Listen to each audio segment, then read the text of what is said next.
الحمدللہ رب العالمین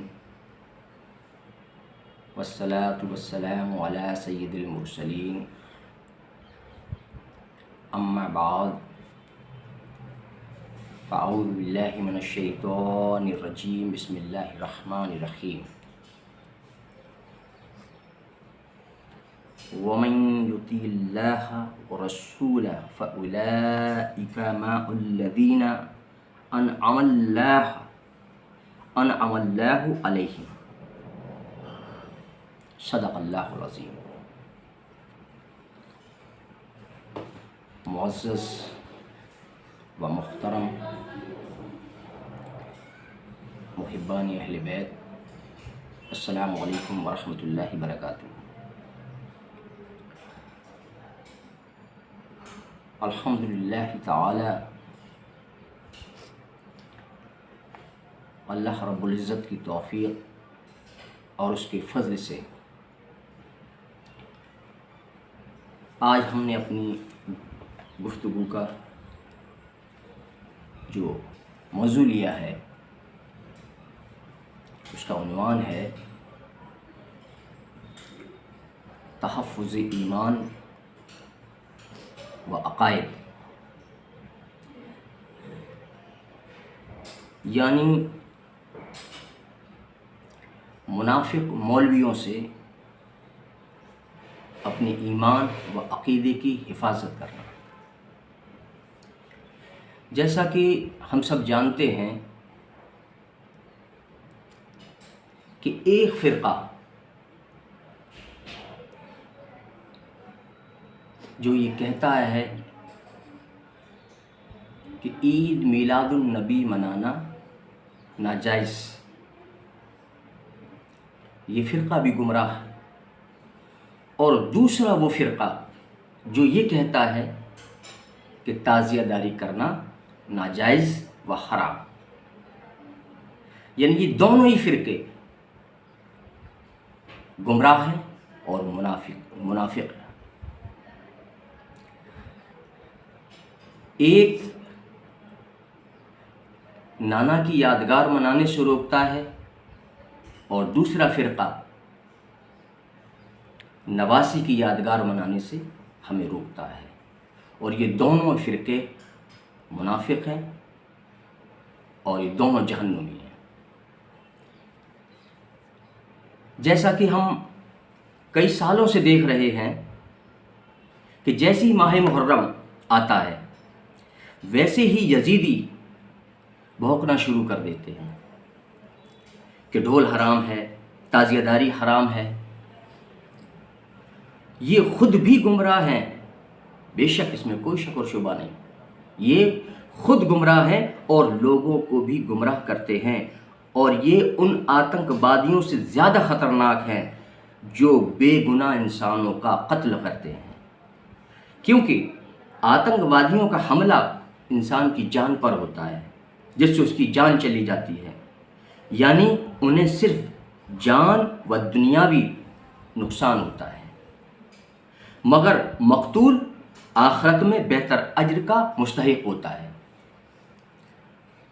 اور ان یزیدی مولویوں کا حملہ مسلمان کے ایمان و عقیدے پر ہوتا ہے، جس کے باعث اس کی دنیا و آخرت دونوں خراب ہو جاتی ہیں اور وہ سخت عذاب کا مستحق ہو جاتا ہے۔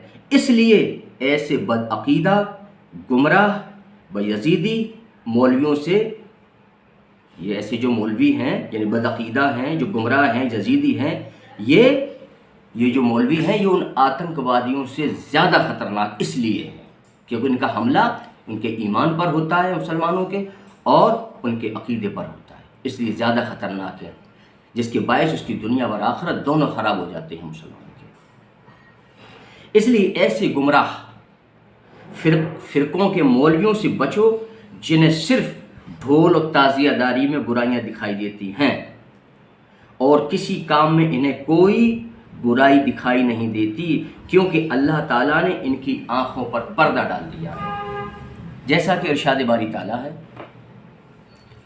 جس نے اپنی نفسانی خواہش کو معبود بنا رکھا ہے اور اللہ نے اسے علم کے باوجود، اللہ تعالیٰ نے اسے علم کے باوجود گمراہ ٹھہرا دیا ہے، اور اس کے کان اور اس کے دل پر مہر لگا دی ہے، اور اس کی آنکھوں پر پردہ ڈال دیا ہے۔ یہ سورہ جاثیہ کی آیت نمبر 23۔ ایک اور مقام پر ارشاد باری تعالیٰ ہے، بے شک ہم نے دوزخ کے لیے جنوں اور انسانوں میں سے بہت سے لوگوں کو پیدا فرمایا ہے، وہ دل و دماغ رکھتے ہیں مگر وہ ان سے حق کو سمجھ نہیں سکتے، اور وہ آنکھیں رکھتے ہیں مگر وہ ان سے حق کو دیکھ نہیں سکتے، اور وہ کان رکھتے ہیں مگر وہ ان سے سن نہیں سکتے، اور وہ لوگ چوپایوں کی مثل ہیں، یعنی بھینس اور کوہیوں کی مثل ہیں وہ لوگ، بلکہ اللہ تعالیٰ نے نیز فرمایا بلکہ ان سے بھی زیادہ گمراہ ہیں، اور وہی لوگ غافل ہیں۔ سورہ اعراف کی آیت نمبر 179۔ اس لیے ہمیں چاہیے کہ ہم ایسے گمراہ مولویوں سے بچیں اور ان کا راستہ اختیار نہ کریں جن کا راستہ صراط مستقیم نہ ہو، بلکہ ان کا راستہ اختیار کریں جن کا راستہ صراط مستقیم اور راہ نجات و جنت کا راستہ ہے، اور وہ سند یافتہ و انعام یافتہ بندے ہیں، اور وہ 4 طبقات ہیں۔ جو سند یافتہ اور انعام یافتہ جو بندے ہیں ان کے 4 طبقات ہیں، جن کا ذکر اللہ تبارک و تعالیٰ نے قرآن مجید میں ارشاد فرمایا کہ وہ کون سی 4 طبقات ہیں کہ جن کا مشرب ہمیں اختیار کرنا چاہیے، ان کا راستہ ہمیں اختیار کرنا چاہیے، ان کا موقف ہمیں اختیار کرنا چاہیے، ان کا طرز عمل کو اپنا طرز عمل ہمیں بنانا چاہیے، تاکہ ہمیں راہ نجات ملے، صراط مستقیم ملے اور جنت کا راستہ ملے۔ وہ 4 طبقات کون سے؟ باقی ان 4 کے علاوہ جتنے بھی راستے ہیں وہ سارے گمراہی کی طرف لے جاتے ہیں انسان کو، ان سے ہمیں بچنا ہے۔ تو ارشاد باری تعالیٰ ہے، جو کوئی اللہ و رسول کی اطاعت کرے تو یہی لوگ روز قیامت ان ہستیوں کے ساتھ ہوں گے جن پر اللہ نے خاص انعام فرمایا ہے، جو کہ انبیاء، صدیقین و شہداء اور صالحین ہیں۔ یہ سورہ نساء کی آیت نمبر 69۔ اور صالحین میں وہ تمام اولیاء کرام و صوفیاء اعظام داخل ہیں، تمام صوفیاء کرام و اولیاء کرام داخل ہیں صالحین میں، یعنی انہی کا راستہ صراط مستقیم ہے، یعنی خواجہ غریب نواز کا راستہ صراط مستقیم ہے، حاجی وارث پاک کا راستہ صراط مستقیم ہے، حضرت علاء الدین صابر کلیری کا راستہ صراط مستقیم ہے، اور نظام الدین اولیاء کا راستہ صراط مستقیم ہے۔ غرض یہ کہ اللہ کے مقرب و محبوب بندوں کا راستہ صراط مستقیم ہے، اور ڈھول بجانا اور تعزیہ داری کرنا تمام اولیاء کرام سے ثابت ہے۔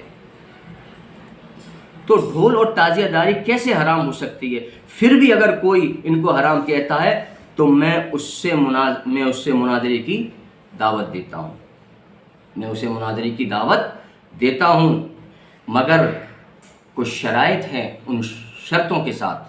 وہ شرائط کیا ہیں؟ کہ فتووں پر مشتمل مناظرہ نہ ہوگا، فتووں پر مشتمل مناظرہ نہ ہوگا، بلکہ قرآن و احادیث اور اصول شریعہ پر مشتمل مناظرہ ہوگا۔ اور اب میں ان مولویوں کو یہ بتانا چاہتا ہوں جو ڈھول کو حرام کہتے ہیں اور تعزیہ داری کو حرام کہتے ہیں اور اعلیٰ حضرت کا فتویٰ دیتے ہیں، تو سنو، سب سے پہلے تم شادی بیاہ کی تقریبوں میں جانا چھوڑ دو اور نکاح پڑھانا چھوڑ دو، کیونکہ اعلیٰ حضرت کا فتویٰ ہے۔ کسی خلاف شرع مجلس میں جانا اور کھانا دونوں ناجائز، کسی خلاف شرع مجلس میں جانا اور کھانا دونوں ناجائز، اور کھانا اگر دوسری جگہ ہو وہاں عام آدمی کے جانے میں کوئی حرج نہیں، لیکن عالم اور امام کا وہاں بھی جانا ناجائز۔ یہ فتاوی رضویہ جلد 24 صفحہ 134۔ تو سب سے پہلے جو خلاف شرع مجلس اور خلاف شرع تقریب، جہاں تم مولوی جاتے ہو، کھاتے ہو، پیتے ہو، وہاں تمہیں کوئی برائی نظر نہیں آتی، نکاح بھی پڑھاتے ہو، نذرانے بھی لیتے ہو، کوئی برائی نظر نہیں آتی، اعلیٰ حضرت کا فتویٰ بھی یاد نہیں آتا، کیونکہ اعلیٰ حضرت کا تمہیں تو ایک ہی فتویٰ یاد ہے، تعزیہ داری حرام، دوسرا تو یاد ہی نہیں ہے تمہیں، کچھ بھی یاد نہیں ہے تمہیں. کیوں؟ کہ تم وہی ہو، وہی انہی مسلمانوں میں سے ہو، انہی منافقوں میں سے ہو جنہوں نے خانوادہ رسول کو شہید کیا تھا کربلا کے میدان میں. وہ کوئی اور نہیں تھے، وہ کوئی ہندو نہیں تھے، وہ کوئی عیسائی نہیں تھے، وہ کوئی سکھ نہیں تھے، وہ مسلمان تھے، وہ کلمہ گو تھے، وہ نماز بھی پڑھتے تھے، ان میں عالم بھی تھے، قاری بھی تھے، حافظ بھی تھے، نمازی بھی تھے، داڑھی والے بھی تھے، ٹوپی والے بھی تھے، جنہوں نے امام حسین علیہ السلام اور خانوادہ رسول کو شہید کیا. تم انہی میں سے ہو، اس لیے تمہیں تعزیہ داری حرام دکھائی دیتی ہے، اور تمہیں یادگار حسین سے نفرت ہے، دشمنی ہے تمہیں، اس لیے تمہیں اعلیٰ حضرت کا یہ فتویٰ یاد نہیں آئے گا. شادی بیاہ میں جاتے ہو، خوب کھاتے ہو، ٹھونس ٹھونس کے کھاتے ہو، تمہیں دکھائی نہیں دیتا ہے کہ اعلیٰ حضرت کا فتویٰ ہے کہ خلاف شرع مجلس میں نہیں جانا چاہیے. اور آج کی تاریخ میں کون سی ایسی مجلس ہے جس میں خلاف شرع امور واقع نہ ہوتے ہوں؟ ایسی کوئی مجلس نہیں آج کی تاریخ. یا مرد عورت وہاں ایک ساتھ جمع نہیں ہوتے ہوں. آج عورتیں اگر جلوس تعزیہ میں شامل ہو جائیں تو کہتے ہو عورتیں اس میں شامل ہو گئیں، یہ تو غلط ہے، یہ خلاف شرع کام ہے. شادی بیاہ میں عورتیں نہیں دکھائی دیتی تمہیں؟ کیا ٹین کا چشمہ لگا کے جاتے ہو کیا؟ یہ عورتیں نہیں دکھائی دیتی ہیں؟ صرف تعزیہ داری میں تمہیں عورتیں دکھائی دیتی ہیں؟ اب اس فتوے پر کون عمل کرے گا؟ حالانکہ اس فتوے کے علاوہ حدیث سے بھی ثابت ہے، اور ابو داؤد شریف کی حدیث میں ہے کہ خلاف شرع مجلس و تقریب میں جانا ناجائز تھی، اور یہ ابو داؤد شریف کی حدیث نمبر ہے 3755. اعلیٰ حضرت کا فتویٰ بھی ہے اور حدیث بھی ہے. مانو منافق مولویوں، میں تم سے کہتا ہوں اس فتوے کو مانو، اور آج کے بعد عہد کر لو کہ نہیں، اعلیٰ حضرت نے منع فرمایا، میں کسی بھی شادی اور تقریب میں نہیں جاؤں گا جہاں خلاف شرع کام ہوں گے، نہ ہی نکاح پڑھاؤں گا. میں تب میں مانوں گا تم اعلیٰ حضرت کو ماننے والے ہو. کیوں ان کے نام کو بدنام کرتے ہو؟ بلکہ ان کے نام پر تم اپنی ذاتی دشمنی امام حسین سے نکال رہے ہو. ان کی یادگار کو روک کر تم دشمنی امام حسین سے نکال رہے ہو. تم منافق ہو، منافق ہو، منافق ہو. اگلا فتویٰ سن لو. اور دوسرے فتوے کے مطابق بریلی میں اعلیٰ حضرت کا عرس بند کرا دو. بریلی میں اعلیٰ حضرت کا عرس بند کرا دو اور وہاں جانا بھی چھوڑ دو. میں جانتا ہوں وہاں جاتے ہیں، وہاں حافظ، قاری، مفتی سارے پہنچتے ہیں، بڑے بڑے داڑھی والے، ٹوپی والے، اونچی ٹوپی والے وہاں پہنچتے ہیں. یہ بند کرا دو، کیوں؟ اعلیٰ حضرت کا ہی فتویٰ ہے. قبر کو بوسہ دینا، طواف کرنا اور عرس کرنا سب ناجائز و حرام. یہ لفظ ہیں، یہ فتاوی رضویہ جلد 29 صفحہ 208. کراؤ جا کے چلاؤ مائک پر، مسجدوں اور مدرسوں میں کھڑے ہو کر چلاؤ کہ اعلیٰ حضرت کا عرس حرام ہے، ناجائز ہے. کیوں کرتے ہیں یہ سب لوگ؟ عرس بند کرا دو بریلی کا. نہیں، وہ نہیں کراؤ گے تم. کیوں؟ صرف نفرت تو امام حسین سے ہے نا، خانوادہ رسول سے تمہیں جو نفرت ہے، تو تعزیہ داری بند کراؤ گے، عرس نہیں بند کرا پاؤ گے تم شادی بیاہ میں جانا بھی نہیں چھوڑ سکتے تم. تیسرا فتویٰ، تیسرے فتوے کے مطابق غیر مسلم عورت سے بچہ جنوانا یہاں اعلیٰ حضرت نے حرام نہیں فرمایا، سخت حرام ہے. غیر مسلم عورت سے بچہ جنوانا سخت حرام ہے، یعنی ڈلیوری کرانا سخت حرام ہے. یہ فتاوی رضویہ جلد 20 صفحہ 588 پر ہے. میں دیکھتا ہوں کون سا مولوی اس پر عمل کرتا ہے، اس فتوے پر. آج جہاں جاؤ غیر مسلم ہیں، ڈاکٹر غیر مسلم ہیں، کہاں جاؤ گے ڈلیوری کرانے اپنی؟ کیوں نہیں مانتے اعلیٰ حضرت کے اس فتوے کو؟ صرف تعزیہ داری دکھائی دیتی اور کچھ نہیں یاد آتا تمہیں؟ جیسے تعزیہ داری اعلیٰ حضرت نے منع کیا ہے، یہ کس نے منع کیا ہے؟ کون مانے گا؟ کون اس پر عمل کرے گا؟ چوتھا فتویٰ، چوتھے فتوے کے مطابق کسی غیر مسلم عورت طبیب، یعنی کسی ڈاکٹر، اگر لیڈیز ڈاکٹر ہے کوئی اور غیر مسلم ہے تو اس سے اپنی عورتوں کا علاج کرانا بند کر دو. کسی غیر مسلم عورت کے پاس آپ اپنی خاتونوں کو، اپنی خواتینوں کو لے کر نہ جائیں، اس سے علاج نہ کرائیں. صرف مسلم طبیب دیکھیں، مسلم ڈاکٹر دیکھیں. یہ بھی فتویٰ سن لیں آپ. مسلمان عورتوں کو مشرکہ یا کتابیہ عورت کے سامنے ننگا ہونا جائز نہیں. فتاوی رضویہ جلد 20 صفحہ 589. اور پانچواں فتویٰ سن لیں. پانچویں فتوے کے مطابق پیسہ لے کر تعویذ گنڈے کرنا بند کرو. لے لیتے ہو نا، یہ تم پر چال ہو گئی ہے، تمہارے گھر میں کسی نے کرا دیا ہے، 3,000 روپے کا خرچہ آئے گا، یہ ہوگا وہ ہوگا، فلاں چیز آئے گی، فلاں چیز آئے گی، لاؤ پیسہ، اور پیسے ٹھونس لیے جیب میں اور تعویذ گنڈا بنا کے دے دیا۔ سن لو اعلیٰ حضرت کا فتویٰ، مانو اس کو بھی۔ صرف تعزیہ داری مانتے ہو کہ بھئی حرام ہے حرام ہے حرام ہے، یہ کون مانے گا؟ لگتا ہے جیسے اسلام تمہارے باپ کا ہو، اسلام کو تم نے خرید لیا ہو۔ ارے مجھے معلوم ہے کہ تم دین کے مطابق نہیں چلتے بلکہ دین کو اپنے مطابق چلانا چاہتے ہو، اور یہ قطعاً نہ ہو سکے گا۔ کیوں؟ اللہ رب العزت جو چاہتا ہے وہ ہو کر رہے گا، جو چاہے گا وہی ہوگا، تمہارے چاہنے سے کچھ بھی نہ ہوگا۔ چاہتے تو آج دین ہمارے یہاں موجود نہ ہوتا، دین اسلام کا نام و نشان نہ ہوتا، لیکن اللہ رب العزت نے امام حسین کو پیدا فرمایا، آج وہ بقا کا ذریعہ بنے، دین کی بقا کا ذریعہ بنے، اور آج دین سلامت ہے اور تا قیامت زندہ رہے گا اور سلامت رہے گا۔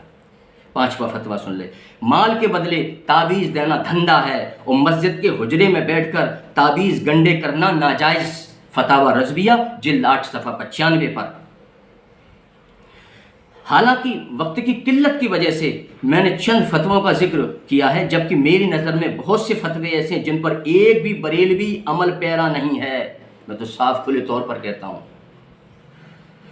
تو پہلے ان فتووں پر عمل کرو، پھر کہنا ڈھول حرام ہے اور تعزیہ داری حرام ہے، جبکہ ڈھول و تعزیہ داری جائز و ثواب دارین ہے، اور یہ ایک محبوب و مقبول عمل ہے جو کہ احادیث مبارکہ اور اولیاء اللہ سے ثابت ہے۔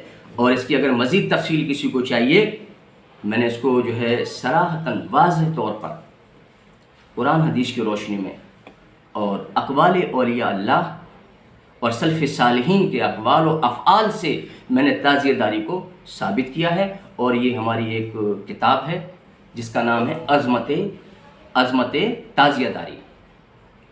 تو اس کی مزید تفصیلی معلومات کے لیے آپ میری کتاب archive.org پر نیٹ پر ڈلی ہوئی ہے، PDF ہے، آپ اس کو ڈاؤن لوڈ کر کے تفصیلی معلومات اس سے حاصل کر سکتے ہیں۔